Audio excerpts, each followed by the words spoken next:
Buenas tardes con todos, mi nombre es Grace Vera, soy de la consultora ambiental Ecosambito y como parte de cumplimiento del plan de manejo ambiental que actualmente tiene el Country Club, les voy a dictar unas capacitaciones ambientales. ¿Qué temas vamos a abordar el día de hoy? Vamos a ver medidas para el ahorro de agua y energía, buenas prácticas ambientales, gestión de desechos, peligrosos, no peligrosos y especiales y uso de ecosistemas. Para empezar, vamos a ver buenas prácticas ambientales, ahorro de agua y energía y como pueden notar esta capacitación está dentro de un formulario de Google. Por favor, es importante que registren sus datos.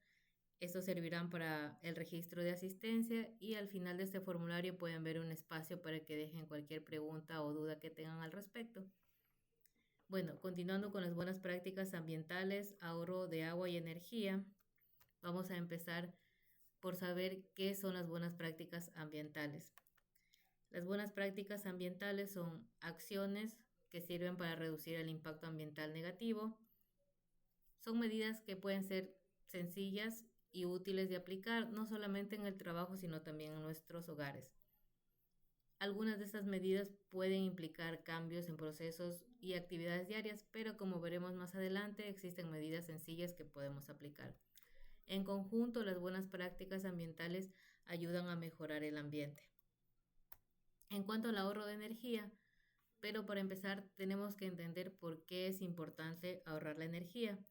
En Ecuador, aproximadamente el 35% de la electricidad proviene de combustibles fósiles y el mayor consumo de electricidad está aquí en la costa. Alrededor del 62% se consume solo aquí en la costa, es decir, que hay mayor demanda energética en esta región. ¿Qué pasa con los combustibles fósiles? Pues cuando estos se queman, liberan dióxido de carbono y otros gases de efecto invernadero. Estos se liberan al ambiente y se quedan aquí atrapando el calor.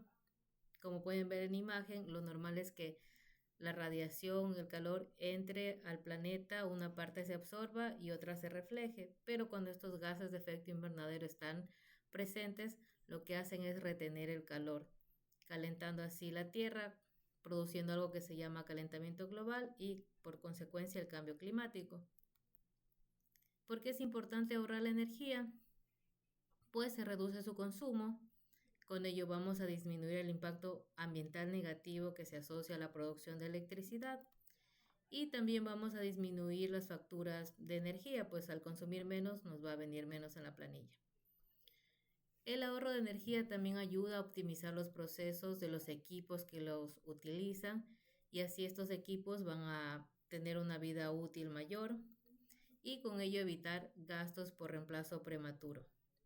Un ejemplo claro, la luminaria, los focos. Cuando tenemos malas conexiones de electricidad y este foco no está funcionando bien, puede que consuma más energía y se queme más pronto. A diferencia de si hay una buena gestión, va a durar más y yo no voy a tener que comprar focos más seguido. En cuanto a las medidas para el ahorro de energía, tenemos medidas asociadas a la iluminación, a la climatización, a equipos de ofimática. En cuanto a la iluminación, una medida súper sencilla, apagar las luces cuando no las estemos necesitando, zonas que no están siendo ocupadas, evitar tenerlas alumbradas y en medida de lo posible aprovechar la iluminación natural, esto por medio de organización en los puestos de trabajo, es decir, voy a ubicar esta área cerca de la zona de la ventana para que tenga mayor iluminación, dando mantenimiento a ventanas. Las ventanas se llenan de polvo, entonces impiden el paso de la luz, abriendo persianas también, cortinas u otros elementos que puedan bloquear el ingreso de la luz natural. Otra medida para la energía es la luminaria. Existe luminaria que es de bajo consumo y de costos no tan caros que pueden ser rentables. En cuanto al mantenimiento y limpieza de la luminaria, esta debe ser incluida dentro del plan de mantenimiento. Y zonificación del alumbrado, es decir, que cada área tenga un interruptor propio, que se regule la iluminación de cada área para evitar tener un solo interruptor que ilumine todo. A eso se refiere la zonificación. En cuanto a los dispositivos de climatización como los aires acondicionados, utilizarlos solo cuando sea necesario. Y cuando las salas no estén siendo ocupadas, podemos apagar estos sistemas para evitar que sean usados y que nadie esté ahí para ocuparlo. En cuanto a la regulación natural de la temperatura, siempre que sea posible, abrir las ventanas, abrir puertas para aprovechar esto. En cuanto a los equipos de climatización, estos también pueden ser programados para funcionar exclusivamente en ciertas horas o periodos de trabajo. Y cuando estén funcionando estos equipos, mantener puertas y ventanas bien cerradas para evitar tener pérdidas y optimizar el funcionamiento. En cuanto a la temperatura de los aires acondicionados, entre 24 y 26 grados Celsius es una temperatura óptima donde hay confort. Y esto también ayuda a menor consumo energético porque a temperaturas más bajas demanda mayor energía. Siempre que sea posible, utilizar las escaleras en lugar de los ascensores. Cuando finalicemos la jornada laboral, también podemos apagar las luces, las impresoras, computadoras y cualquier otro aparato electrónico que esté conectado. Y el monitor de la computadora también lo podemos apagar o ponerlo en modo hibernar. Muchos de los equipos actualmente tienen un modo eco, donde funcionan ahorrando energía. Podemos también utilizar esta modalidad. Y siempre que sea posible, compartir equipos de la dependencia administrativa. Por ejemplo, en lugar de tener una sola impresora por cada puesto de trabajo, tener una impresora por el área. Y siempre que detectemos un daño, una falla, que cualquier equipo que funcione con electricidad esté fallando, reportarlo para que pueda recibir su mantenimiento adecuado. Eso en cuanto a energía. Ahora, para el ahorro de agua, vamos a empezar también por entender por qué es importante ahorrar el agua. Si bien los 3/4 de la superficie del planeta están cubiertos por agua, el 97% de esta agua es agua salada, es decir, que no es apta para nuestro consumo. El 3% restante es agua dulce, pero esta agua dulce no toda está disponible para beber. ¿Por qué? Porque está congelada en los glaciares, está bajo suelo o está muy contaminada como para ser apta para consumo. En cuanto al consumo de agua, la Organización Mundial de la Salud dice que para mantener nuestras necesidades vitales y de higiene personal, una sola persona puede vivir con 80 litros de agua en un solo día. En países desarrollados, este valor alcanza los 300 litros al día por cada persona. Nosotros podríamos creer que como Ecuador es un país pequeño, no hay mucha gente en comparación a otros países como Estados Unidos, nuestro consumo es más bajo, pero la realidad es que no. En Ecuador se estima que una sola persona al día utiliza 249 litros de agua. ¿Por qué es importante también ahorrar el agua? Protegemos las fuentes hídricas, es decir, las aguas provienen de algún lado, un río, un mar. Obviamente cuando se desaliniza, lagos, pozos, y estamos protegiéndolos. ¿Por qué? Porque al haber menor demanda, se consume menos agua y esto ayuda a que se dé el agotamiento hídrico, es decir, que consumamos menos y tener más agua disponible. Y obviamente como disminuimos el consumo, se ahorra, porque las facturas siempre vienen menos. En cuanto a las medidas, ¿qué medidas podemos aplicar para el ahorro del agua? Comprobar el estado de la grifería, sanitarios, y si detectamos una fuga, reportarla para que se actúe en la brevedad posible. Emplear sistemas de alta presión, por ejemplo las hidrolavadoras, estas emplean agua a presión y se ha comprobado que utilizan menos agua que una manguera convencional. Y colocar temporizadores o detectores de presencia en la grifería para que se abran solo cuando sea necesario. Cuando se realizan limpiezas y se emplea detergentes o jabones en ciertas áreas, la recomendación es utilizar las dosis exactas para evitar generar exceso de espuma, porque nosotros podemos creer que si aplico más jabón queda más limpio, pero lo que en realidad pasa es que al aplicar agua se genera más espuma y voy a necesitar más agua para poder limpiar todo. Y parte del mantenimiento preventivo, poder incluir las revisiones y los arreglos a estas instalaciones para evitar averías y fugas. ¿Qué instalaciones sanitarias, equipo de refrigeración, de calefacción, equipo de riego? Y bueno, esto a gran escala, sobre todo en las empresas donde se consumen grandes cantidades de agua y por ende se generan también grandes cantidades de agua residual. Instalar plantas de tratamiento de aguas residuales y reutilizar el agua. ¿Por qué? Porque en estas plantas, a pesar de que el agua ingresa contaminada, estas plantas son eficientes y retiran todos estos contaminantes y las vuelven aptas. Y esto más, bueno, esta medida de implementar sistemas de captación de agua lluvia es más para zonas áridas. ¿Por qué? Porque puedo en las épocas lluviosas implementar reservorios, incluso reservorios muy grandes donde almaceno mi agua en la época de lluvia y en la época seca donde no hay agua, puedo utilizarla. Esta es una pequeña actividad y consiste en identificar qué buena práctica, ya sea de ahorro de agua o de energía, en este caso de energía, puedo aplicar. La primera, la luminaria. Como les había indicado, existen luminarias LED o de bajo consumo. También aprovechar la iluminación natural, como podemos ver, tiene ventanas muy amplias. E incluso incluir como parte del mantenimiento a estas instalaciones o limpieza de las instalaciones, limpiar las ventanas para que la luz pase de mejor manera. Igualmente en esta imagen, qué buena práctica podemos aplicar de energía, pues apagar las pantallas que no se estén utilizando, como pueden ver en el circulito rojo. Existe una pantalla que nadie está utilizando y está encendida.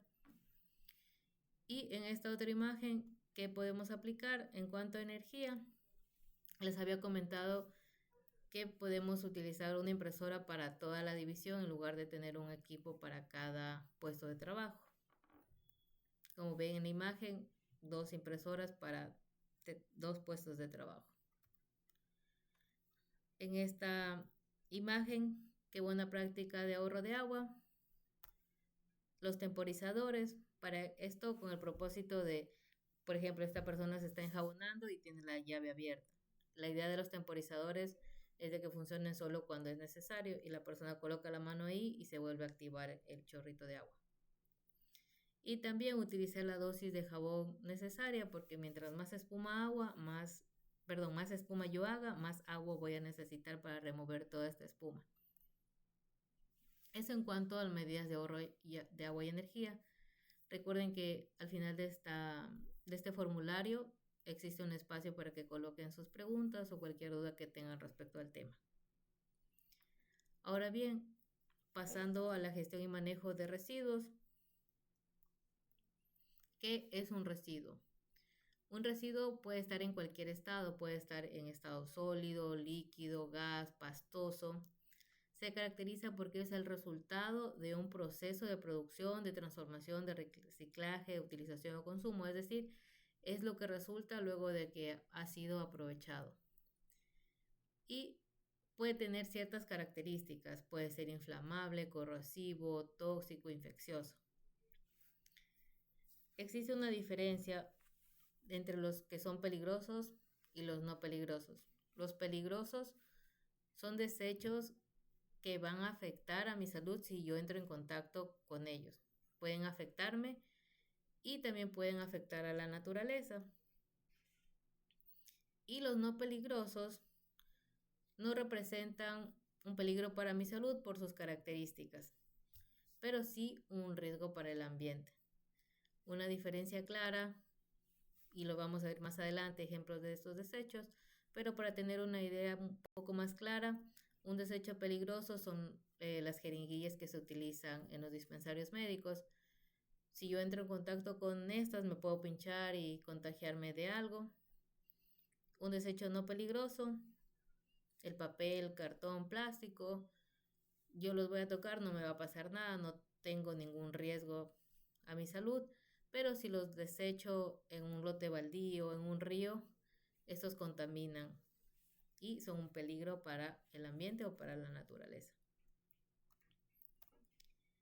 Y un desecho también, en esta categoría entran los desechos especiales.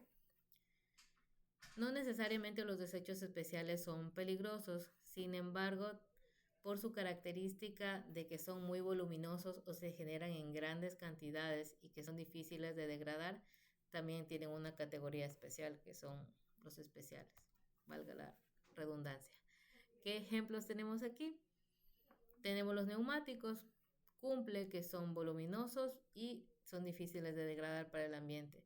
Y otro ejemplo claro, los aceites usados, como los de cocina. Estos aceites se generan en grandes cantidades y también si llegan al ambiente son de muy difícil degradación. ¿Qué desechos peligrosos? En el Country Club se han identificado ciertos desechos peligrosos que se generan de todos los procesos que aquí se realizan. ¿Cuáles? Equipos de protección personal, como guantes, por ejemplo, que estén contaminados con materiales peligrosos, con pintura, restos de aceite, restos de combustibles.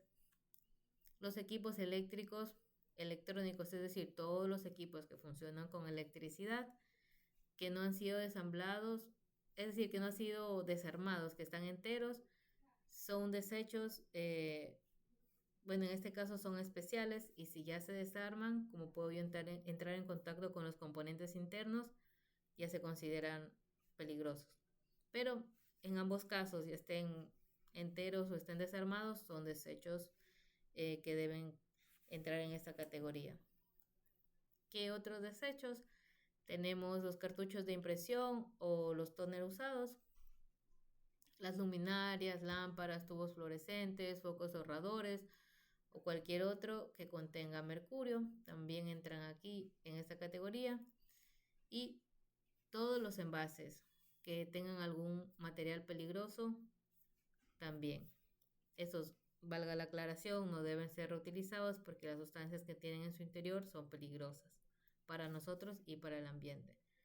Los filtros usados de aceite mineral, los desechos biopeligrosos que resultan en la atención de los centros médicos, los envases vacíos de agroquímicos sin triple lavado, aceites minerales usados o que ya han sido gastados, los desechos de los líquidos de frenos, las baterías de los vehículos, objetos cortopunzantes que han sido utilizados en la atención de seres humanos, de animales, y material absorbente, ya sea wipe, trapos, acerrín, arenas, barreras absorbentes o cualquier otro material que sirva para contener derrames o para absorber cualquier sustancia que se pueda derramar.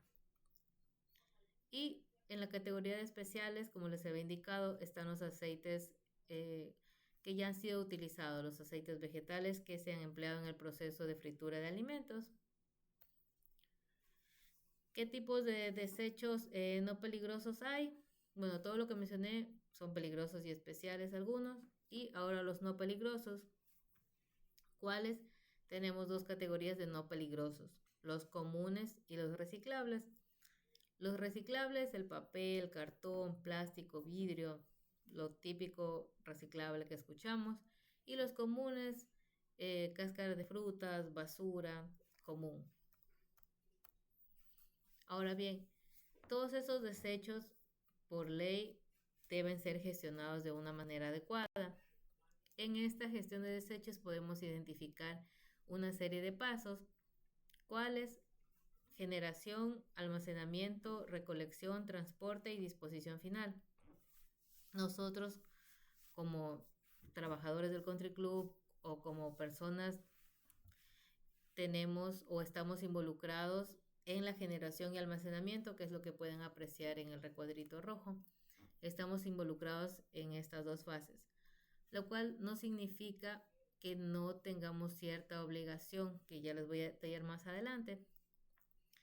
¿A qué me refiero con generación y almacenamiento? Es la responsabilidad que tenemos hasta antes de entregar los desechos.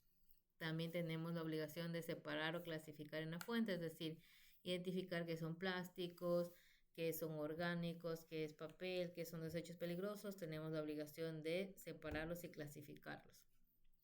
También contar con almacenamiento temporal, es decir, con contenedores o puntos ecológicos para poder clasificarlos adecuadamente. Y el área de almacenamiento temporal debe cumplir ciertas características. Por ejemplo, tener un techo, tener un cerramiento, estar señalizado, tener rótulos identificativos o señalética, acceso restringido, la iluminación, que esta puede ser natural o artificial, y ventilación, que igualmente puede ser natural o artificial. En cuanto al almacenamiento, podemos ver que existen contenedores de diferente color, y el color es para poder nosotros ver el contenedor e identificar qué desecho podemos colocar ahí. El contenedor verde, como pueden ver en la imagen, es para todo lo que es orgánico, restos de comida, restos de fruta, incluso el material cuando se hacen las podas, eso también entra en la categoría de orgánicos. Los negros es para los desechos comunes en general o los que no son aprovechables, por ejemplo, pañales, papel higiénico, servilletas que sean usadas, envases que estén contaminados o que tengan restos de comida, van aquí. El contenedor azul es para lo plástico, ya sean botellas de plástico que estén vacías y limpias, o ciertas fundas también de plásticos. El color rojo se utiliza para almacenar únicamente desechos peligrosos. Los contenedores blancos para botellas de vidrio vacías y secas. El gris es para papel o cartón que esté en buen estado.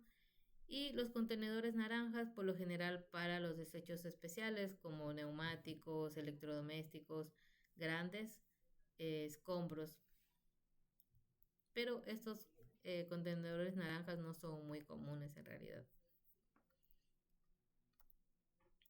En cuanto al almacenamiento de desechos peligrosos, por ley hay que cumplir lo que está aquí detallado, que específicamente pues que el almacenamiento de los desechos peligrosos y o especiales no puede hacerse por más de 12 meses, es decir, yo tengo un plazo de 1 año para tener almacenado mi desecho.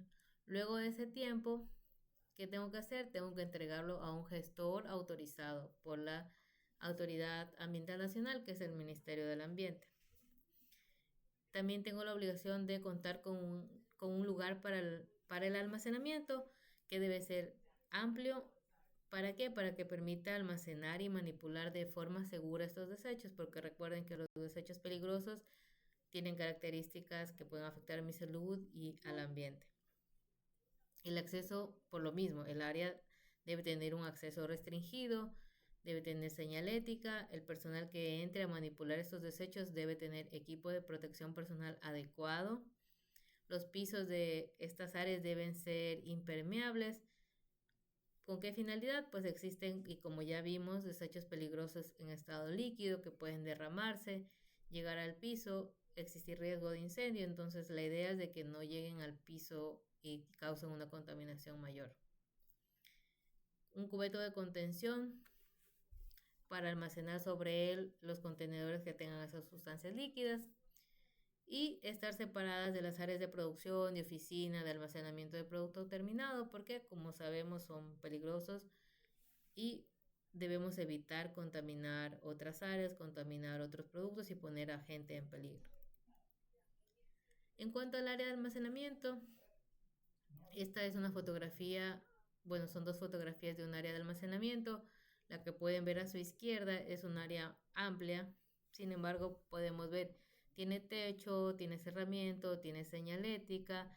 Como podemos ver, los contenedores que tienen sustancias líquidas están sobre un cubeto, que son estas como cajitas amarillas, y el piso está impermeabilizado, está sectorizado. Esto cuando se generan en grandes cantidades, pues existen industrias que generan, ustedes no pueden creer la cantidad de desechos peligrosos que generan, son kilogramos y kilogramos que generan al día, pero en otras instalaciones donde la actividad es menor, no se requiere de un área tan grande. Como pueden ver a la derecha, esta es un área de almacenamiento pequeña, sin embargo, cumple con todo lo requerido. Como lo pueden ver, tiene un techo, tiene un cerramiento, tiene señalética. Estos tambores están colocados sobre un cubeto o como un contorno que ayuda a contener en caso de derrames. En cuanto a la siguiente fase de la gestión de desechos, también se encuentra la recolección y transporte.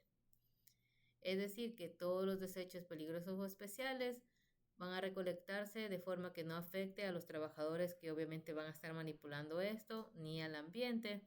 Como les había indicado previamente, la persona, eh, bueno, sea una empresa, es una empresa la que va a realizar la recolección, va a tener una licencia ambiental, porque sin este documento no puede realizar esta actividad. Y nosotros en el Country Club tenemos la obligación de contratar a una empresa que esté autorizada para entregarle nuestros desechos y asegurarnos de que esta recolección, transporte y también la disposición final se haga de forma adecuada. ¿Por qué? Porque no puede venir un vecinito en su camioneta y llevarse los desechos y botarlos en un terreno baldío o desecharlos al río. Es por eso que se pide tener una licencia o un permiso ambiental, porque es la garantía para nosotros tener el respaldo de que se hizo una correcta gestión, porque es nuestra obligación. En cuanto, bueno, continuando con el transporte de desechos peligrosos y especiales, esta deberá realizarse acompañada de un manifiesto único, que es un documento que la empresa que va a realizar la gestión me entrega.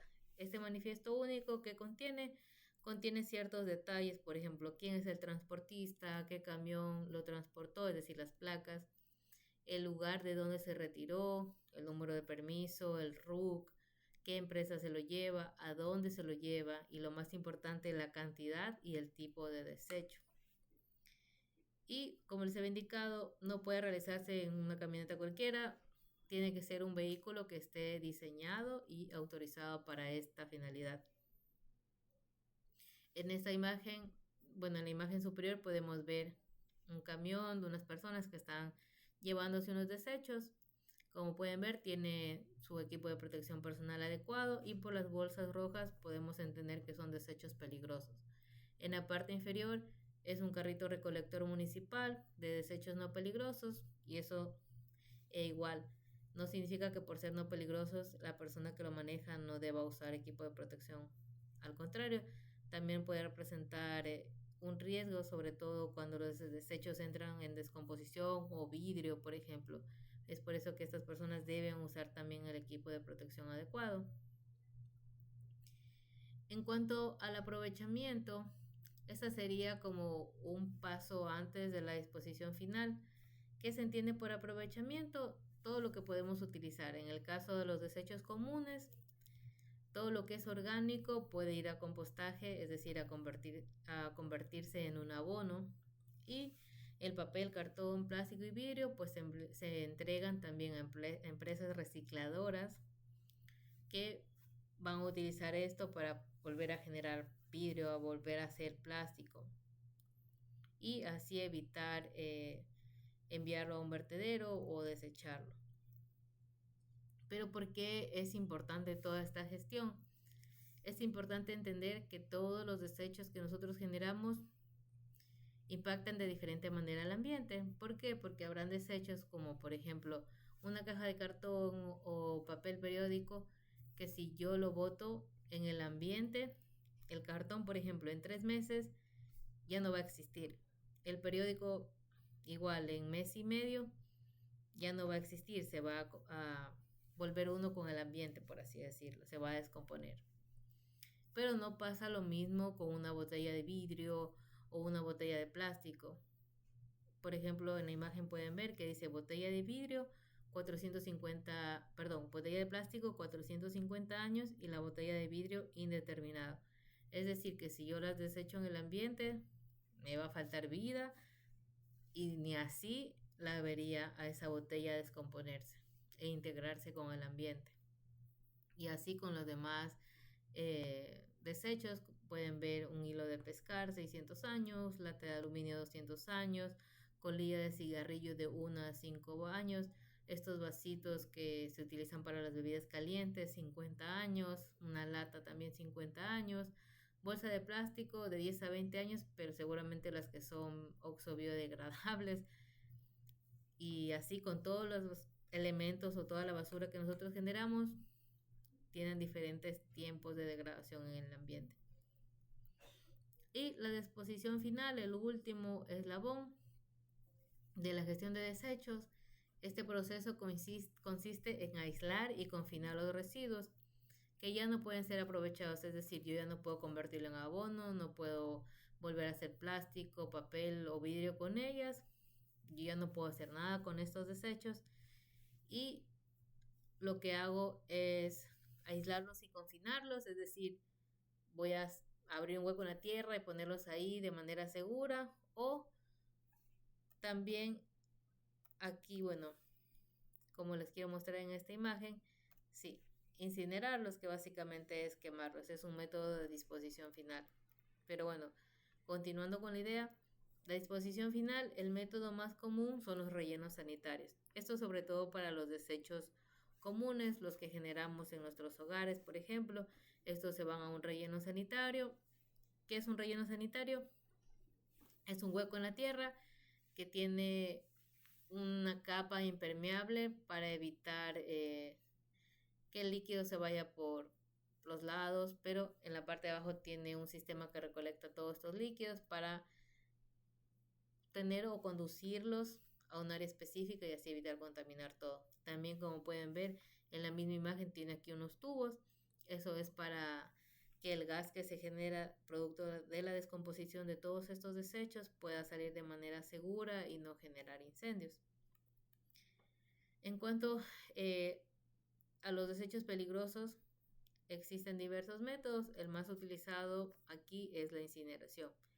La incineración, para tener una idea clara, es como quemar los desechos, pero esto se hace en una especie de horno o en un ambiente controlado de presión y temperatura. ¿Para qué? Para que podamos garantizar que la forma en la que se quema se haga de mejor manera, se alcance una temperatura más alta y no se generen tantos gases contaminantes ni tantos residuos. Al final de la incineración lo que queda es una ceniza que ya es inerte. Y encapsulación es, bueno, como pueden ver aquí en esta imagen, consiste en colocarlos en un contenedor y se le vierte alguna sustancia como concreto y luego se lo deposita en una celda y quedan encapsulados. Bueno, eso en cuanto a manejo de desechos peligrosos, no peligrosos y especiales. En caso de tener una pregunta, les repito, pueden dejarla en la sección de este formulario y se les responderé con mucho gusto. En cuanto al uso de ecosistemas, que también es el último tema de esta capacitación, debemos entender qué es un ecosistema. Un ecosistema es un área geográfica, es decir, es un espacio donde hay plantas, animales, otros organismos, otros seres vivos que se relacionan entre sí y también predominan ciertas condiciones ambientales que vamos a ver más adelante. Un ecosistema tiene una parte con vida y otra parte sin vida. La parte con vida o elementos bióticos son todos los seres vivos, plantas, animales, personas. Y los que no tienen vida o abióticos son condiciones, por ejemplo, el clima, qué clima hay, hace frío, hace calor, hay mucha radiación, no hay tanta radiación, hay montañas, no hay montañas. A eso se le consideran elementos abióticos o sin vida. ¿Qué tipos de ecosistemas hay? Hay varios: acuáticos, por ejemplo en los mares, en los ríos, en los lagos, donde se cumple esta condición de que sea un espacio donde hay animales, plantas y hay ciertas condiciones de temperatura, de radiación. Terrestres, los desiertos, montañas o bosques. Mixtos son una mezcla entre acuáticos y terrestres, es decir, que tienen una parte de ambos, como los manglares. Y artificiales son los que creamos nosotros, por ejemplo, cuando hay ciertas plantaciones O también en las ciudades actualmente conforman un ecosistema que, si bien son creados por nosotros las personas, cumplen con todas las características para ser un ecosistema. San Borondón podemos considerarlo como un ecosistema. Tiene características bióticas y abióticas, es decir, características con vida y sin vida. Características abióticas, ¿cuáles? Tiene aproximadamente 252 kilómetros cuadrados, está a 9 metros sobre el nivel del mar y tiene un clima lluvioso tropical.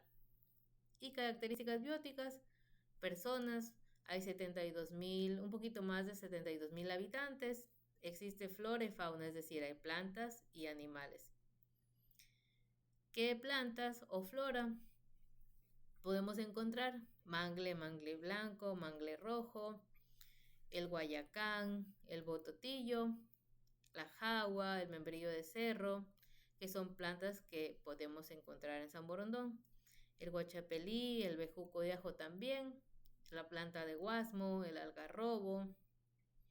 En cuanto a animales, aves, el garrapatero de pico estriado, los gallinazos, las garzas, la garza azul también, la tortolita, el picaflor, o se le llama Massilia costeña en el caso de la imagen que les estoy mostrando.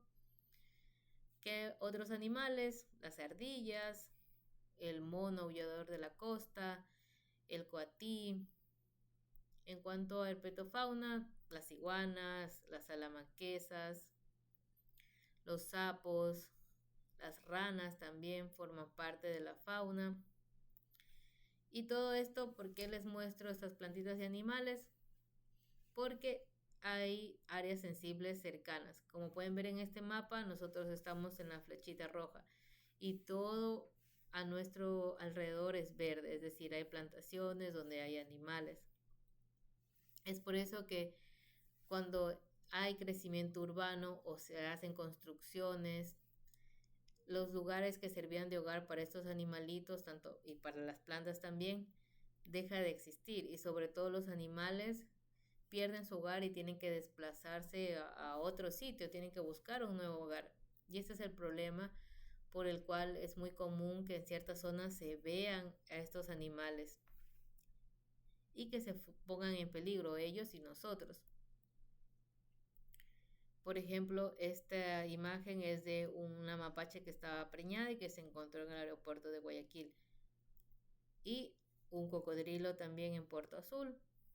Es decir, que en zonas donde habitan las personas se han encontrado estos animales. Y en el caso, bueno, del mapache, posiblemente no nos llegue a hacer mucho daño, pero si entramos en contacto con un cocodrilo, seguramente no nos vaya muy bien, que digamos. Pero, ¿qué voy a hacer en caso de que yo vea estos animales? Cualquier animal que no sea un perro, un gato o una paloma, es decir, que no sean domésticos, ¿qué voy a hacer? Primero, no los voy a manipular.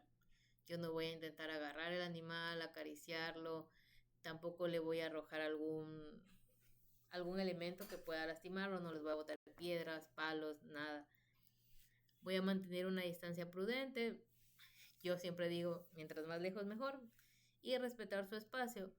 ¿Por qué? Porque estos animales, cuando entran en contacto con nosotros, se estresan, y este estrés en ellos puede causarles la muerte.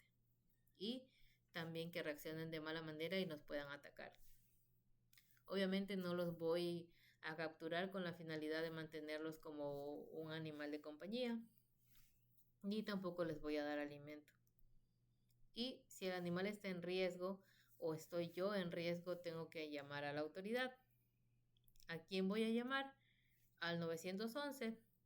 Al 911 le vamos a reportar este hallazgo y ellos deben ser los encargados de derivar a la Unidad de Protección de Medio Ambiente, que trabaja en coordinación con el Ministerio del Ambiente. Ellos deberían reportar a esta unidad y coordinar para que se haga el rescate de estos animales y luego los dejen en una zona segura para ellos. ¿Qué animales son los que más comúnmente se reportan iguanas, serpientes y aves. Es lo que comúnmente más se registra, que se han hecho rescates. Y es en cuanto al uso de ecosistemas. Si tienen una pregunta, les repito, déjenla en la cajita al final. Y yo les agradezco mucho por su participación en esta capacitación y nos estaremos viendo en una próxima oportunidad. Gracias.